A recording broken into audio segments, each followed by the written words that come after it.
The day I realized my sister had stolen the down payment for my first home was the day I stopped believing that family always meant loyalty. My name is Claire Bennett, and for 8 years, I did everything right. I skipped expensive vacations. I drove the same aging Honda Civic long after most of my friends had upgraded. I packed my lunch for work almost every day and deposited a portion of every paycheck into a savings account labeled First Home Fund. At 32 years old, I was finally ready. The small blue Craftsman house on Maple Ridge Drive wasn't perfect, but it had a white front porch, a maple tree in the yard, and enough space for the future I had spent years imagining.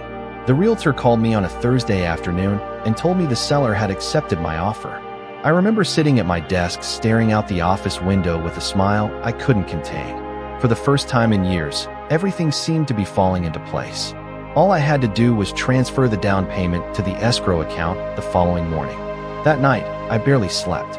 I kept picturing myself drinking coffee on that front porch. I imagined hosting Thanksgiving dinners and planting flowers along the walkway. It felt like the beginning of something important. The next morning, I logged into my bank account before work. I expected to see the balance I had checked dozens of times before. Instead, I saw a number so small that at first I thought I was looking at the wrong account. I refreshed the page.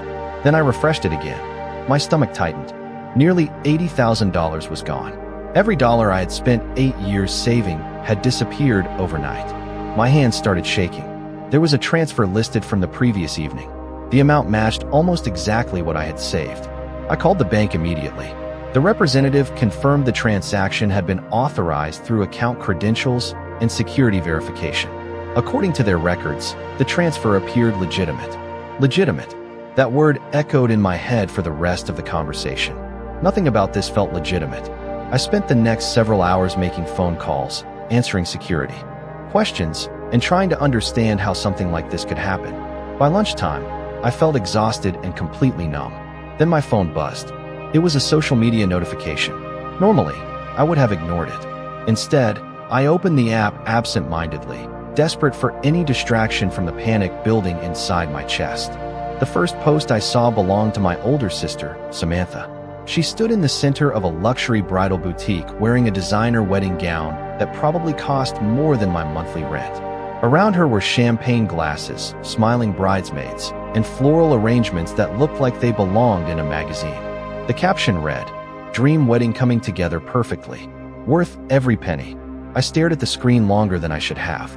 Samantha had spent months complaining about wedding expenses. She and her fiancé Jason were constantly talking about budget limitations. Yet suddenly everything looked extravagant. The venue, the dress, the decorations. Even the engagement party she had hosted the previous weekend seemed far more expensive than anything she could realistically afford. A strange feeling settled over me. It wasn't proof. It wasn't even evidence. It was simply a feeling. But sometimes a feeling is enough to make you start asking questions. That evening, while sitting alone in my apartment surrounded by mortgage paperwork that was now useless, I replayed every conversation I'd had with Samantha over the previous 6 months. Every question she had asked about my savings.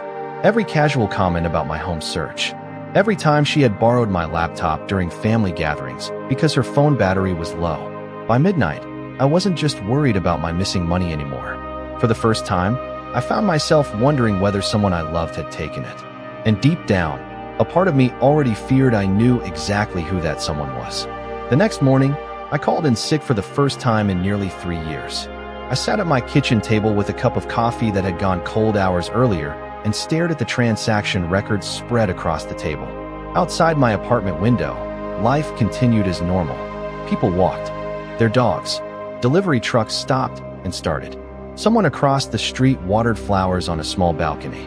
Everything looked ordinary. Meanwhile, it felt as though the foundation beneath my life had cracked overnight. What made it worse was that a part of me was not entirely surprised. Samantha had always been the center of gravity in our family.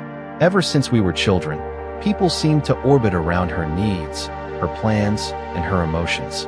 If Samantha wanted something, everyone adjusted. If Samantha made a mistake, someone else cleaned it up. If Samantha succeeded, the entire family celebrated as if a national holiday had arrived. I learned very early that my role was different. I was the responsible daughter, the easy daughter, the daughter who never caused problems. When Samantha forgot assignments in school, my parents hired tutors. When I earned straight A grades, they smiled and told me they expected nothing less. When Samantha switched college majors 3 times, everyone praised her for finding herself. When I graduated with honors and accepted my first job offer, the family dinner lasted less than an hour because Samantha had a date that evening. None of these moments felt devastating on their own. They were small cuts, tiny disappointments. But over the years they accumulated into something difficult to ignore. I had spent most of my life convincing myself that none of it mattered. Yet sitting alone with $80,000 missing from my account, those memories returned one after another. Around noon, my mother called. Her voice sounded unusually cheerful. She immediately began talking about wedding flowers, guest lists, and rehearsal dinners. Not once did she ask how my house purchase was going. Not once did she mention the years I had spent saving. I almost told her everything right then. I almost explained that my down payment had vanished. Instead, I listened quietly as she described custom centerpieces that apparently cost more than my monthly grocery budget. Then she said something that made me pause. She mentioned that Samantha had finally stopped worrying about money and that everything was somehow falling into place. Somehow. Those few words lingered in my mind long after the conversation ended. Later that evening, I opened old family photo albums stored in a closet. In picture after picture, the pattern was impossible to miss. Samantha stood in the center while everyone looked toward her. Birthday parties, graduations, holiday gatherings. She was always the focus. Looking at those photographs, I realized something uncomfortable. For years, I had mistaken favoritism for family tradition. I had accepted being overlooked because it felt familiar. But familiarity does not make something fair. As the sun disappeared beyond the apartment buildings outside my window, I returned to the bank records. This time I studied every timestamp, every authorization detail, every digital breadcrumb. The panic that had consumed me the day before was slowly being replaced by something else. Clarity. Whether my suspicions were right or wrong, I needed facts. I needed proof. And for the first time since the money disappeared, I stopped asking why this had happened and started asking how. 2 days later, I attended a family dinner at my parents' house. Under normal circumstances, I might have canceled. I was exhausted, distracted, and still trying to understand what had happened to my savings. But something told me to go. I needed to see everyone together. I needed to observe without asking questions. The house looked exactly as it always had. The same white siding. The same flower beds my mother carefully maintained every spring. The same wind chimes hanging near the back porch. From the outside, it was the picture of stability. Inside, however, something felt different. Samantha was already there when I arrived. She sat at the kitchen island scrolling through wedding photos on her phone while my mother admired every image. The excitement in the room was impossible to miss. New decorations had been ordered. Additional guests had been invited. Upgrades seemed to have appeared everywhere. Every few minutes, another expensive detail entered the conversation. A premium venue package. A luxury photographer. A live band instead of a disc jockey. None of it made sense. Only a few months earlier, Samantha had repeatedly complained about financial limitations. She and Jason had supposedly been struggling to stay within budget. Now it seemed as if every limitation had vanished. I took a seat quietly and listened. No one asked about my house search. No one mentioned the closing date that had been approaching. Considering how often I had talked about buying my first home over the previous year, the silence stood out. It was as if that entire chapter of my life had simply disappeared from everyone's memory. During dinner, Samantha casually mentioned a weekend trip she and Jason had taken to tour luxury honeymoon resorts. My father laughed and told her she deserved to enjoy every moment. My mother agreed. Then Samantha smiled and said something that made my stomach tighten. She said that sometimes things just worked out when people stopped worrying so much about money. The comment was innocent on the surface, yet the way she said it felt deliberate, almost rehearsed. Her eyes briefly met mine before returning to her plate. It lasted only a second, but it was enough to leave me unsettled. After dinner, while everyone gathered in the living room, I wandered into the kitchen alone. From there, I could hear fragments of conversation drifting down the hallway. Most of it was ordinary. Wedding plans, family updates, neighborhood gossip. Then I heard Samantha's voice lower slightly. I could not make out every word, but I clearly heard her mention that nobody would ever figure it out. A moment later, someone entered the kitchen and the conversation ended. Perhaps it was unrelated. Perhaps it meant nothing, but combined with everything else, it became another piece of a growing puzzle. That night, I drove home through quiet suburban streets illuminated by porch lights and passing headlights. For the first time, I stopped viewing my suspicions as irrational. Too many details refused to fit together. Too many questions remained unanswered. When I arrived at my apartment, I opened my laptop and began reviewing old emails, financial records, and account access logs. Hours passed without me noticing. Then, shortly after midnight, I found something that made me sit upright in my chair. A login record connected to my banking profile had occurred from a device I did not recognize. The timestamp matched the evening before the money disappeared. And suddenly, what had felt like a terrible mystery started looking much more like a trail. The following morning, I contacted the bank again and requested every available detail connected to the unauthorized access.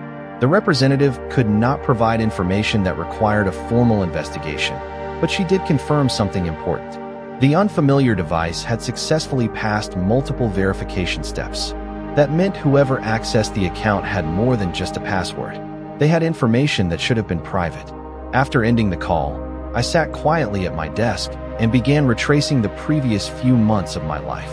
I thought about every document I had handled, every account I had accessed, and every occasion someone else had been near my personal information. One memory surfaced almost immediately. 3 months earlier, my family had gathered at my parents' house for a Sunday barbecue. Samantha had complained that her laptop was having technical problems and asked if she could borrow mine for a few minutes. I remembered handing it to her without hesitation. At the time, it seemed completely normal. She was my sister. I never imagined I needed to be cautious around her. The more I thought about that afternoon, the more details returned. Samantha had spent nearly half an hour alone in the guest room with my computer. When she returned, she casually thanked me and handed it back. Nothing appeared unusual. I had forgotten about it entirely until now. A cold feeling settled over me. I opened old emails and searched through archived messages. Buried among hundreds of routine notifications was a security alert from around that same period. At the time, I had dismissed it because I assumed it was generated by one of my own logins. Looking at it now, I noticed something different. The access location listed in the notification was not my apartment, my office, or any place I regularly visited. It was a location only a few miles from Samantha's neighborhood. Alone, that detail meant very little. Combined with everything else, it felt impossible to ignore. That evening, I drove to a coffee shop near my apartment and met with an old college friend named Emily. She worked in cybersecurity and had always been the person I called when technology became confusing. I carefully explained everything that had happened. The missing money, the unusual login, the timing, the wedding expenses. Emily listened without interrupting. When I finished, she stirred her coffee for a moment before speaking. She told me that people often overlooked the simplest explanation because they wanted to believe the best about those closest to them. Then she said something I could not stop thinking about. Trust, she explained, was not evidence. It was only a feeling. If I wanted answers, I needed facts. Not assumptions. Not emotions. Facts. As I drove home later that night, the city lights reflected across my windshield while her words echoed in my mind. For days, I had been trapped between suspicion and denial. Part of me wanted to believe there was some innocent explanation waiting to be discovered. Another part already knew better. When I entered my apartment, I found myself staring at the stack of mortgage papers still sitting on the dining table. The house on Maple Ridge Drive was almost certainly gone by now. Someone else would buy it. Someone else would build a future there. For a moment, the loss hit me harder than it had before. Then I looked at the documents again and noticed something I had overlooked. Attached to one of the financial statements was a record showing the destination account connected to the transfer. For the first time since the money disappeared, I was no longer looking at a mystery. I was looking at a lead. For the next 2 days, I focused on one thing and one thing only. I followed the paper trail. The destination account number listed on the transfer record was partially hidden for privacy reasons, but it provided enough information for my bank's fraud department to continue their review. While they worked through their process, I kept gathering my own information. Every receipt, every email, every timeline detail went into a folder on my laptop. The more organized everything became, the less emotional I felt. Facts have a way of quieting panic. On Saturday afternoon, my mother invited me to lunch. I almost declined, but something told me to go. We met at a small restaurant near the shopping district where she and Samantha had spent years browsing boutiques together. The conversation began normally. She talked about wedding invitations. I listened. She talked about floral arrangements. I nodded. Then she mentioned that Samantha had finally secured the upgraded venue package she had always wanted. I asked a simple question. I thought she said she could not afford that. My mother smiled and stirred her iced tea. Things worked out. There were those words again. Things worked out. The phrase seemed to follow me everywhere lately. I asked how exactly they had worked out. My mother hesitated for the first time during the entire lunch. Then she said Samantha had received unexpected financial help. I felt my pulse quicken. From who? I asked. She immediately looked away. I'm not sure, she said. The answer sounded rehearsed. For several seconds, neither of us spoke. Then she changed the subject. That silence told me more than any explanation could have. Later that evening, I reviewed social media posts connected to the wedding. I was not searching for proof anymore. I was searching for timing, dates, purchases, announcements, patterns. One photograph caught my attention. It showed Samantha and Jason standing outside an upscale event venue. The image had been posted just one day after the transfer from my account. Another post featured a designer dress appointment less than 48 hours later. Before that week, nearly every wedding discussion had focused on budgets and compromises. After that week, compromise disappeared completely. Everything suddenly became premium. Premium venue, premium photographer, premium catering. The timeline was impossible to ignore. The following Monday, I received a call from the bank investigator assigned to my case. She could not share every detail, but she confirmed that the transfer destination belonged to a personal account rather than a business. More importantly, she told me, the account holder's identity could potentially be obtained through legal channels if necessary. Legal channels. The words hung in the air after the call ended. Until that moment, I had still been hoping for some alternate explanation, some misunderstanding, some strange coincidence. Now the path ahead was becoming clearer. That night, I sat alone in my apartment with the city lights glowing beyond the windows. I thought about family loyalty. I thought about trust. Most of all, I thought about consequences. For years, Samantha had lived in a world where someone always protected her from them. Our parents did it. Friends did it. Even I had done it more times than I could count. But as I looked at the growing folder of evidence on my laptop screen, I realized something had changed. This time, protecting her would mean abandoning myself. And after losing nearly 8 years of savings, I was no longer willing to do that. The next morning, I scheduled a consultation with an attorney named Daniel Brooks. His office occupied the 4th floor of a brick building downtown, overlooking a busy intersection where people hurried between coffee shops and office towers. As I rode the elevator upward, I felt surprisingly calm. Weeks earlier, the idea of speaking to a lawyer about my own family would have seemed unimaginable. Now it felt necessary. Daniel listened carefully while I explained everything from the missing savings to the suspicious account access, the timeline of wedding upgrades, and the growing collection of records I had assembled. He rarely interrupted. Instead, he took notes and occasionally asked precise questions about dates, devices, and financial statements. When I finished, he leaned back in his chair and reviewed several documents in silence. Finally, he told me something I had not expected to hear. He said the situation appeared serious enough to justify formal legal action if supporting evidence continued to align. Hearing those words made the reality impossible to ignore. This was no longer a family disagreement. It was a matter that could be examined through facts, records, and accountability. Daniel advised me not to confront anyone directly. He explained that emotional conversations often gave people time to alter stories, coordinate explanations, or remove important information. Instead, he recommended patience. Let the evidence speak first. I left his office carrying a folder that felt heavier than paper should. Outside, the afternoon sun reflected off nearby windows while traffic moved steadily through the city. Everything looked normal, yet my life had quietly shifted onto an entirely different path. Over the following week, Daniel's team began requesting additional documentation through proper channels. Meanwhile, wedding preparations continued at full speed. Social media filled with smiling photographs, venue previews, and countdown posts. Samantha looked happier than ever. Friends left comments celebrating her upcoming wedding. Family members shared excitement about the event.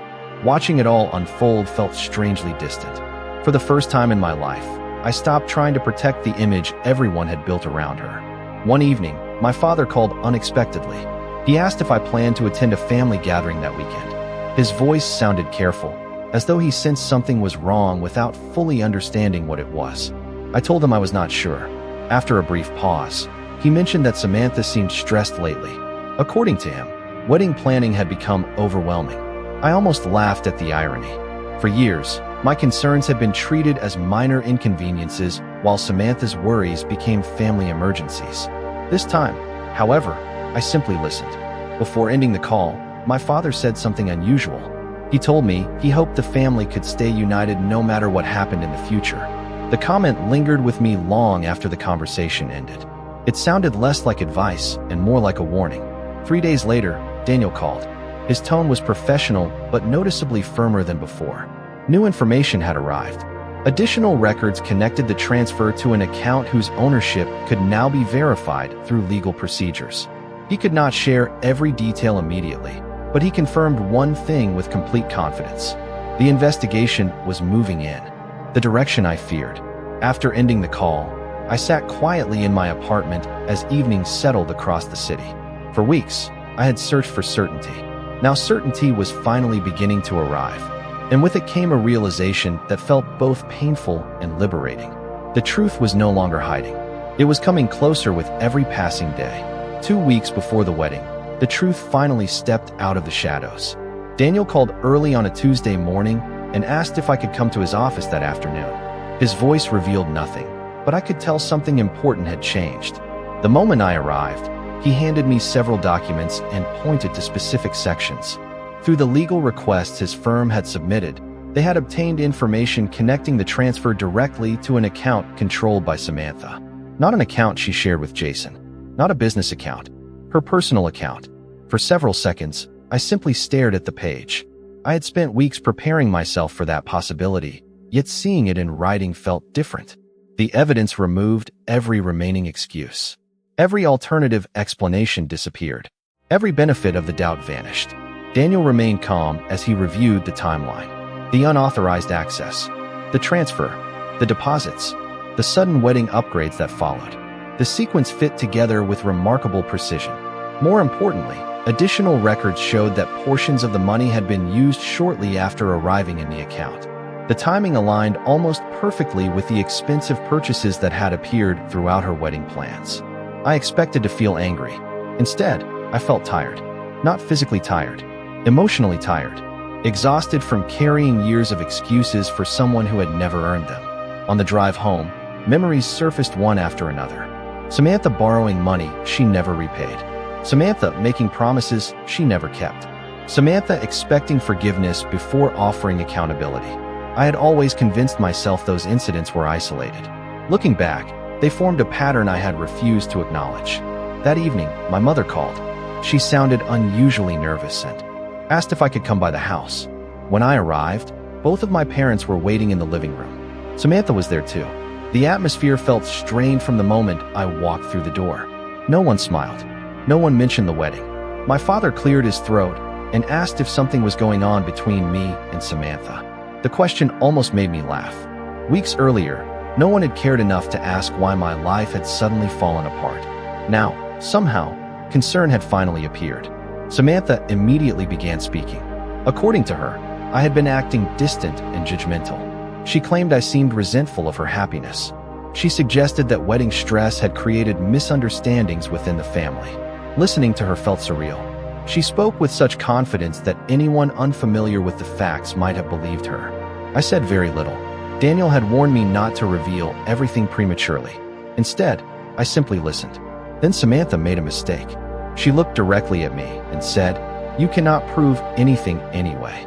The room fell silent. My mother looked confused. My father frowned. Even Samantha appeared surprised by her own words. She had revealed more in that single sentence than she intended. I stood up calmly and gathered my purse. Before leaving, I looked at all three of them and said something I had never said before. I told them that the truth was coming, whether they were ready for it or not. Then I walked out. For the first time in my life, I did not stay to defend myself. I did not stay to keep the peace. As I drove away, I realized something important. Samantha still believed this story would end the way every previous story had ended. She believed someone would protect her. She believed consequences would somehow disappear. What she did not understand was that the process had already begun, and this time there was no one left standing between her and the truth. The formal lawsuit was filed less than a week later. I did not announce it to the family. I did not post about it online. I did not warn anyone in advance. I simply followed the advice Daniel had given me from the beginning and allowed the process to move forward. Through official channels, the reaction came quickly anyway. 2 days after the documents were delivered, my phone began ringing nonstop. First it was my mother, then my father, then relatives I had not spoken to in months. The pattern was always the same. They wanted me to reconsider. They wanted me to think about the family. They wanted me to avoid creating embarrassment before the wedding. Not one person began the conversation by asking whether the money had actually been taken. Not one person seemed interested in the evidence. Their concern focused entirely on the inconvenience the truth might create. For the first time, I refused to carry that burden. When people called, I calmly explained that the matter was now being handled legally. Then I ended the conversation. Samantha reacted differently. Through mutual relatives, I learned that she was furious. She insisted the lawsuit was ridiculous. She claimed I was trying to ruin her future. She portrayed herself as the victim of an unfair accusation. Under different circumstances, those stories might have worked. Unfortunately for her, stories do not carry much weight against documented financial records. As the legal process continued, more information surfaced. Transaction histories, account activity, timelines. Each new document reinforced the same conclusion. The money had not disappeared randomly. It had traveled through a very specific path. The facts continued pointing in the same direction. Meanwhile, something unexpected happened. Jason began asking questions of his own. Until then, he had largely stayed out of the situation. But as details emerged, he could no longer ignore them. According to people close to the family, he became increasingly concerned about inconsistencies in Samantha's explanations. Dates did not match. Financial claims changed. Stories evolved from one conversation to the next. The perfect image she had worked so hard to maintain was beginning to crack. My parents struggled the most. For years, they had protected Samantha from difficult consequences. Now they faced a problem they could not solve through reassurance or excuses. Evidence did not respond to favoritism. Legal records did not care who the favorite child was. One evening, my father asked to meet privately. We sat across from each other at a small diner where he used to take me for pancakes when I was a child. He looked older than I remembered. Tired. Quiet. After several minutes, he finally asked a question he should have asked weeks earlier. He asked whether I truly believed Samantha had done this. I looked at him and answered honestly. I told him belief no longer mattered. The evidence existed whether I believed it or not. For a long moment, he said nothing. Then he lowered his eyes and nodded. It was the first time I sensed he might finally be confronting reality. As autumn approached, the case moved steadily forward. My life remained far from normal, but something inside me had changed. The fear that had consumed me when the money first vanished was gone. In its place was certainty. I no longer needed people to agree with me. I no longer needed permission to defend myself. The truth was already doing that on its own. And while Samantha continued fighting to preserve the version of events she preferred, the distance between her story and reality was shrinking with every passing day. By the time the case reached its conclusion, nearly a year had passed since the day my savings disappeared. The outcome was not dramatic. There were no shouting matches, no cinematic confessions, and no sudden miracles. There was simply documentation, testimony, financial records, and a final resolution. The money was recovered through the legal process, along with additional compensation tied to the losses I had experienced. When the paperwork was finally complete, I walked out of Daniel Brooks's office carrying a folder that represented far more than a financial victory. It represented closure. For the first time in a very long time, I felt free. Over the following months, life became quieter. I focused on work. I rebuilt routines that had been interrupted by stress and uncertainty. I spent less time thinking about what had happened and more time thinking about what came next. Then one Saturday morning, while browsing real estate listings over coffee, I saw a familiar address. At first, I thought I was mistaken. I looked again. The listing was real. It was the house Samantha had talked about for years. Long before her wedding plans, long before the lawsuit, she had been obsessed with a particular property on the edge of town. Whenever we drove through that neighborhood, she would point it out. She called it her dream house. A large white colonial home with a wraparound porch, mature oak trees, and a view overlooking a small lake. For years, she talked about owning it someday. Now it was on the market. I stared at the listing longer than I should have. Then I closed my laptop and tried to forget about it. But the thought kept returning. A week later, I scheduled a viewing. Not because of Samantha, not because of revenge, because I genuinely liked the property. The moment I stepped inside, I understood why she had loved it. Sunlight filled the rooms. The kitchen overlooked the water. The backyard was peaceful and quiet. For the first time since losing the house on Maple Ridge Drive, I felt that same spark of possibility. This house felt like a beginning rather than a reminder of the past. 2 months later, I became the owner. I told almost no one. There was no announcement, no social media post, no celebration. I simply moved in and started building a life. Then came the day everything came full circle. The real estate company hosted an open house event for neighboring residents after several renovations were completed. I was standing on the front porch greeting visitors when a familiar car pulled into the driveway. Samantha stepped out first. My parents followed behind her. For a moment, nobody moved. Samantha looked at the house, then at me, then back at the house again. The realization spread across her face slowly. She understood exactly where she was. She understood who owned it. And she understood that no one had handed it to me. I had earned it. The silence lasted several seconds. Finally, she asked if I had really bought the place. I smiled politely and held up the keys. My father looked stunned. My mother looked emotional. Samantha looked as though she had lost the ability to speak. I did not insult her. I did not remind her of the lawsuit. I did not mention the money. Instead, I looked out across the lake and said something I had spent a year learning. I said, "The best part is not owning the house.